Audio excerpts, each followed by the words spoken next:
وشر الأمور محدثاتها وكل محدثة بدعة وكل بدعة ضلالة وكل ضلالة في النار.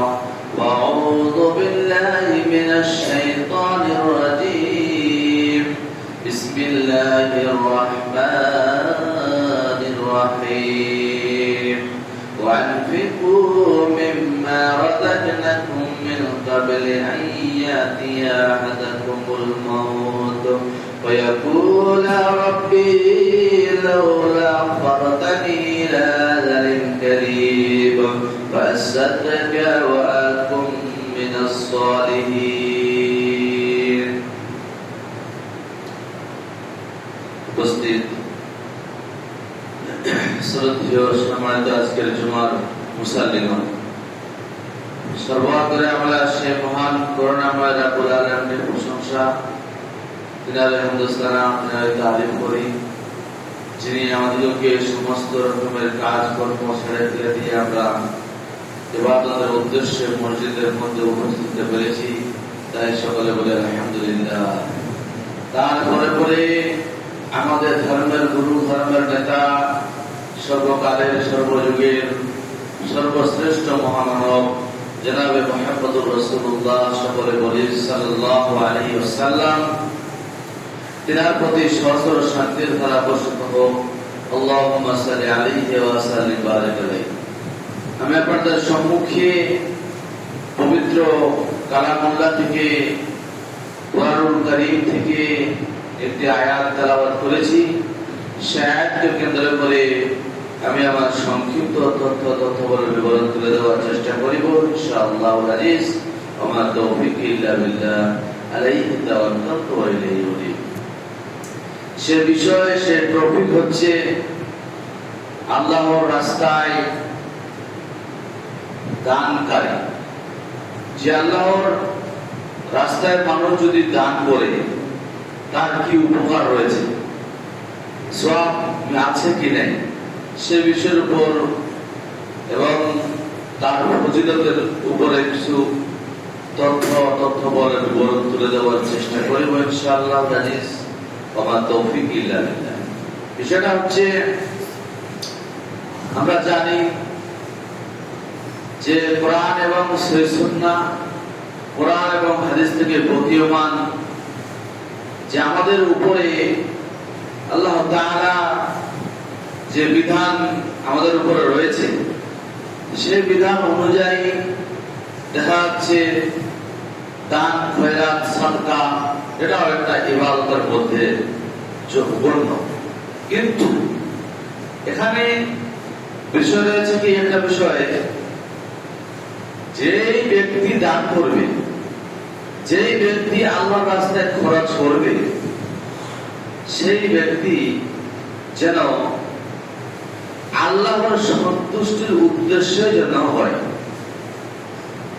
যে তার মনের মধ্যে এইভাবে যেন না প্রশ্ন আসে যে ওই ৫,০০০ করছে, ওকে দেখিয়ে আমি করব, মানুষ দেখিয়ে আমি করব, এভাবে যদি না, এভাবে মানুষের এটা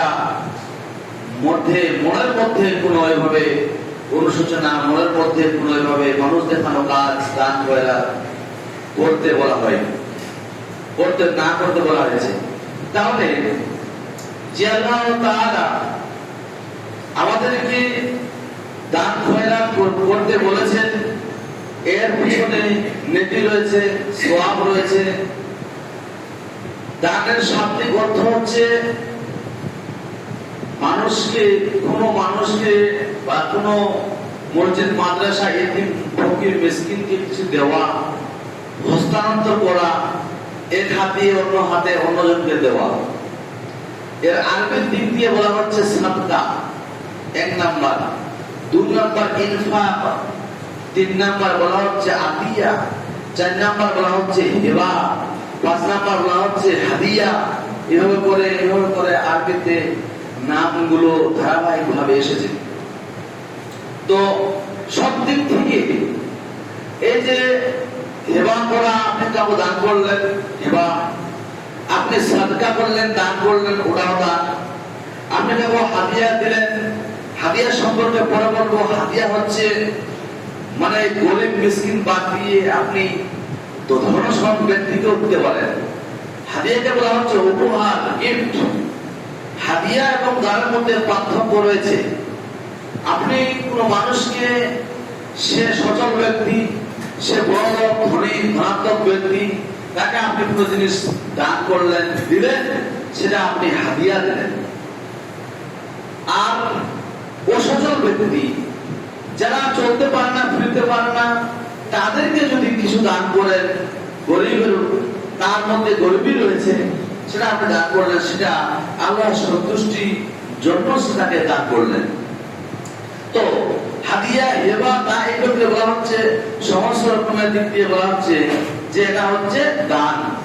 তো এর পারিভাষিক অর্থ হচ্ছে আল্লাহ তাআলার সন্তুষ্টির জন্য, আল্লাহ তাআলার সন্তুষ্টি হাসিলের জন্য আপনি যে আল্লাহর রাস্তায় খয়রাত করবেন, দান খয়রাত করবেন আল্লাহ তাআলার উদ্দেশ্যে, সেটা হচ্ছে পারিভাষিক অর্থ হয়েছে নেকির উদ্দেশ্যে, সওয়াবের উদ্দেশ্যে যা আপনি খয়রাতটা করবেন, সেটা হচ্ছে দান।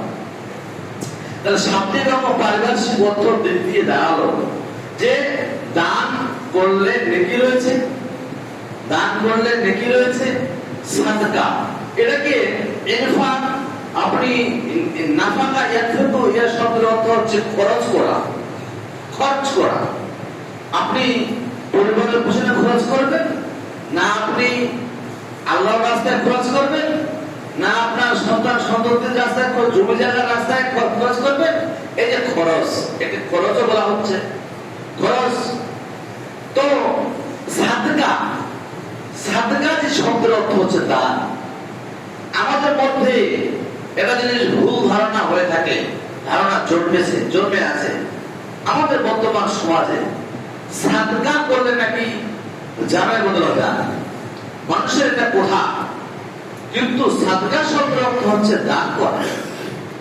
জানের বদলে জান আপনি দিতে পারেন না। তো যে ধারণাটা আপনার মধ্যে রয়েছে, সাদকা মানে জানের বদলে জান না। তো রাসূলুল্লাহ সাল্লাল্লাহু আলাইহি ওয়াসাল্লাম যাচ্ছেন, মিরাজ যখন গিয়েছিলেন, তো জাহান্নামের মধ্যে দেখা যাচ্ছে যে মহিলার সংখ্যাটা বেশি। আল্লাহ রাসূল বললেন, ইয়া মাশারা নিসা তাসাদদাকনা। তো বলছে, হে মহিলার দল, তোমরা বেশি বেশি করে সাদকা করো, কেন না তোমাদেরকে আমি জাহান্নামের মধ্যে দেখেছি। তো এখানে সাদকা বলতে দান করাটা বোঝা হচ্ছে। আমরা একটা ধারণা নিয়ে থাকি জানে বোঝা যাও পরিষ্কার পরিচ্ছন্ন দেওয়া, সেটা আরবি শব্দ, সেটা পরিষ্কার হয়ে যায়, সেটা আরবি শব্দ, সেটার অর্থ হচ্ছে দান করা। তাহলে আমরা বুঝতে পেরেছি যে দান করা সওয়াব, দান করলে মানুষের সওয়াব, দান করলে মানুষের সওয়াব থাকে। এই সওয়াব দানটা আমরা কবে করব? মানুষ কখন খরচা করার সুযোগ পায়, যখন মানুষের একটা খরচ করার সুযোগ থাকে। এই সুযোগটা কি মৃত্যুবরণ করলে কারো সুযোগ হয়? মৃত্যুবরণ করলে তো হাট বাজার করতে পারবে? মৃত্যুবরণ করলে তো কোন কাজ করতে পারবে? বাজার দ্রব্যাদির জিনিস আর কিছু বাজার থেকে খরিদ করে নিয়ে আসতে পারবে না, পারে না, কোনদিন হতে পারে না। এটা হচ্ছে মৃত্যু আসার আগে। মৃত্যু আসার আগে করতে হবে। আপনি আপনার পরিবার, সন্তান সন্ততি, জমি জায়গা, দুনিয়া কামানোর জন্য যদি করেন, তবুও আপনাকে মৃত্যুবরণ করার আগে করতে হবে। যে কোনো কাজ খরচ করুন আর কিছু করুন, আপনাকে তো আল্লাহ তাআলা মুখের মধ্যে দিয়ে কথাটা বিশ্বাস করেন বোঝানো নয়। আল্লাহ তাআলা সূরাতুল মুনাফিকুনের 10 নম্বর আয়াতে বলছেন, ওয়ানফিকু মিম্মা রাযাকনাকুম মিন ক্বাবলি আইয়াতিয়া আহাদাকুমুল মাউত। আমি যে তোমাদেরকে যা দিয়েছি, দেশ সম্পদ দিয়েছি, তা থেকে তোমরা আল্লাহর রাস্তায় কি করো? ব্যয় করো, খরচ করো। ওয়ানফিকু, খরচ করো। আহাদাকুমুল মাউত, মৃত্যু আসার পূর্বে। আচ্ছা, মৃত্যু যদি এসে যায়, মৃত্যু আমার চলে আসলো, সে লোকটা যদি মনে করে যে আমি আরো কিছু করব, সে লোকটা সুযোগ পাবে না, কোন তার সুযোগ নাই। তো কি বলছেন? আল্লাহ তাআলা বললেন, ওয়ানফিকু কাবলি আইয়াতি আহাদাকুমুল মাউত, তোমাদেরকে আমি যা দিয়েছি ধন সম্পদ টাকা পয়সা দ্রব্যাদি সেটাকে তোমরা কি করো, আল্লাহর রাস্তায় দান করো। এটা মৃত্যু আসার আগে, পরে পাবে না।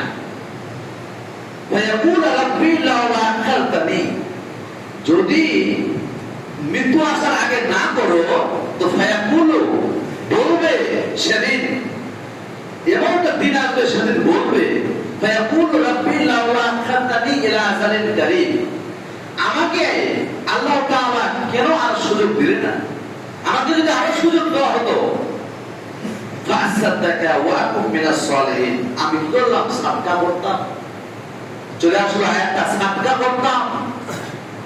বলছে ফায়াকুল রাব্বি লাউলা আখারতানি, আমাকে আল্লাহ এখন নিয়ে নিল, যদি আমাকে সুযোগ দিত, আরো সুযোগ দিত তো আমি কি করতাম, ফাসাদাকনা, আমি কি করতাম, সাদকা করতাম।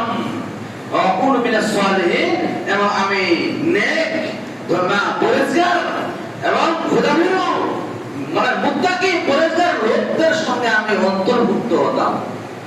তাকে সময় হয়, তাকে মানুষের সময় হয়, মানুষের পরে প্রস্তাবে পরে যাওয়ার পরে যে আমি কেন আমাকে সুযোগ দেওয়া হলো না। তাহলে বোঝা যাচ্ছে যে দান খয়রাত একটা আশ্চর্য ইবাদত, এটা হচ্ছে একটা ইবাদত, এটা যদি মানুষ করে তার সওয়াব রয়েছে, তার নেকি রয়েছে, সেটা আমরা কোরআনের আয়াত দ্বারা পরিষ্কার পেলাম। এবং কি সেটা যদি আমরা সেটা আমাদের করতে হবে মৃত্যু আসার আগে। আমরা আয়াত দ্বারা পরিষ্কার বুঝতে পারছি দান খয়রাত আমাদের জন্য জরুরি। দান খয়রাত আল্লাহ তাআলা কোরআনুল কারীমের মধ্যে পরিষ্কার ভাষায় থেকে প্রমাণ পাওয়া যাচ্ছে।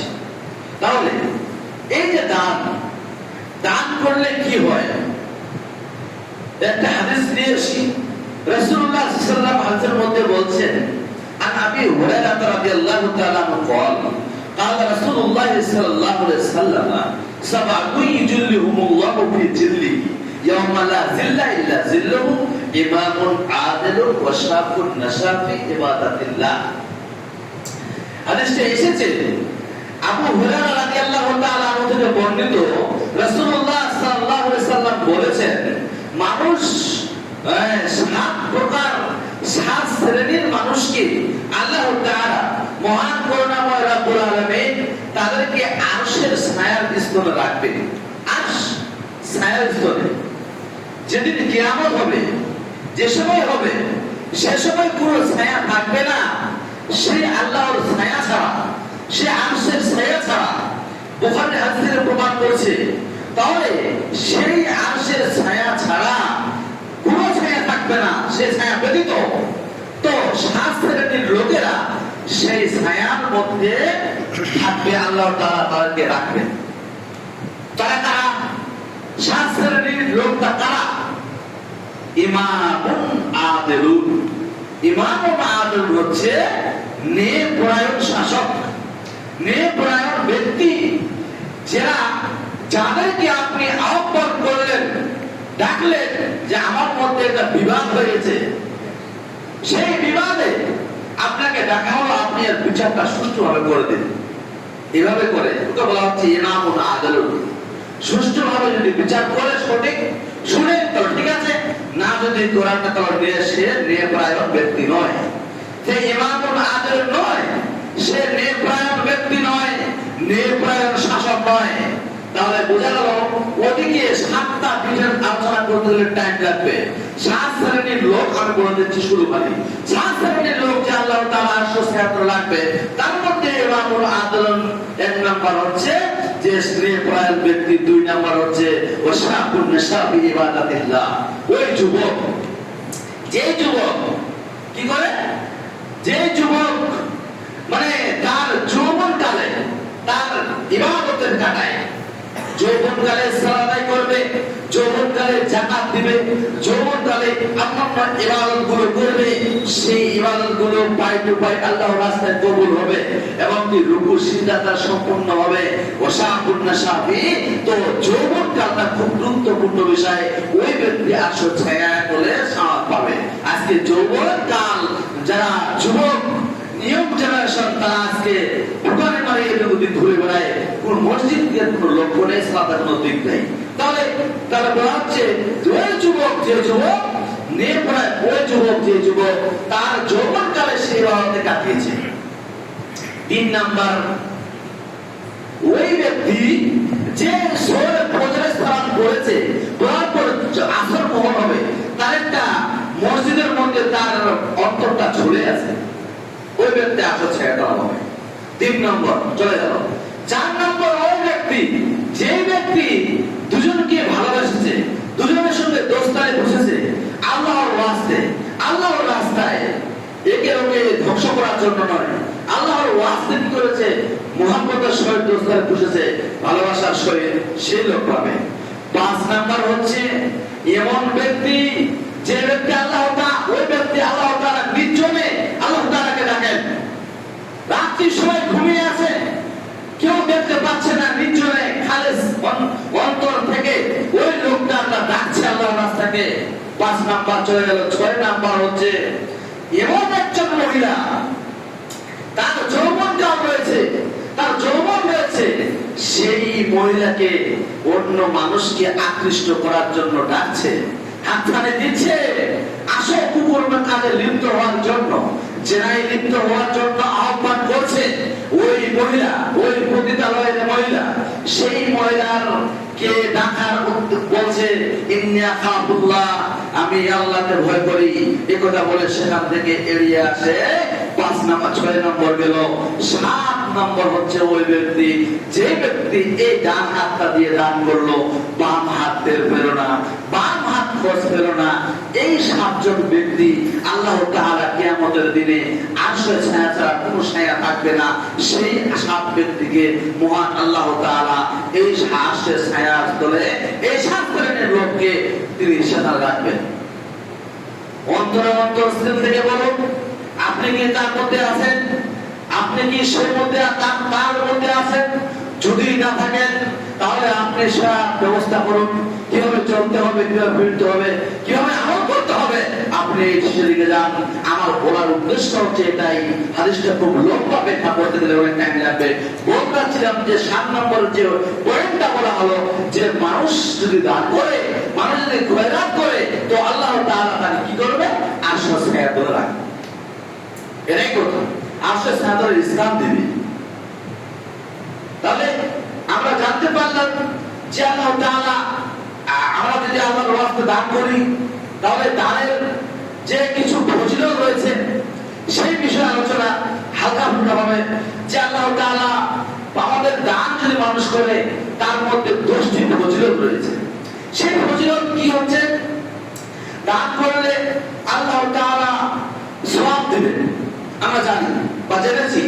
2 নম্বর পয়েন্ট হচ্ছে দান সম্পদকে কমায় না, রাসূলের হাদিস থেকে প্রমাণ, আল্লাহ তাআলার কোরআন থেকে প্রমাণ। দান করলে আপনার সম্পদ কমায় না, কম হয় না।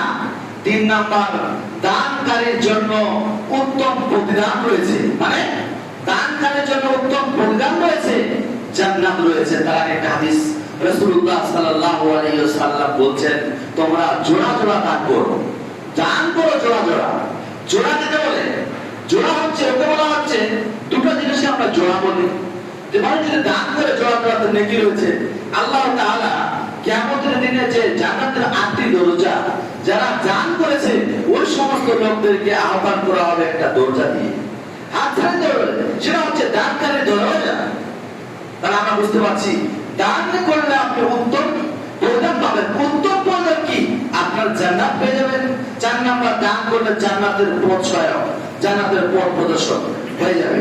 5 নাম্বার, গোপনে দান করা বিশেষ মর্যাদা রয়েছে। তবে মানুষ গোপনে দান করতে বিশেষ মর্যাদা রয়েছে। যদি কেউ মানে এমনিতেও দান করতে পারে, দেখেও করতে পারে, দুটোই অবসর রয়েছে, তবে উত্তম গোপনে দান করাটা বেশি উত্তম। সিররান ওয়া আলানিয়াতান, আপনি প্রকাশ্যে করতে পারেন, আপনি সেটাকে গোপন তথ্য গোপনীয়তাভাবে করতে পারেন, কিন্তু গোপন তথ্য করতে আপনার বেশি দান রয়েছে। দান করলে আল্লাহর ভালোবাসা পাওয়া যায়, আল্লাহ তাআলার মহব্বত হয়। নিজের 7 নাম্বার, নিজের প্রিয় সম্পদ থেকে দান করা ইমানের গুরুত্বপূর্ণ। এবং চলে আসি, আল্লাহ রাসূল সাল্লাল্লাহু আলাইহি সাল্লামের সাহাবী ছিল, তার নাম হচ্ছে আবু তালহা।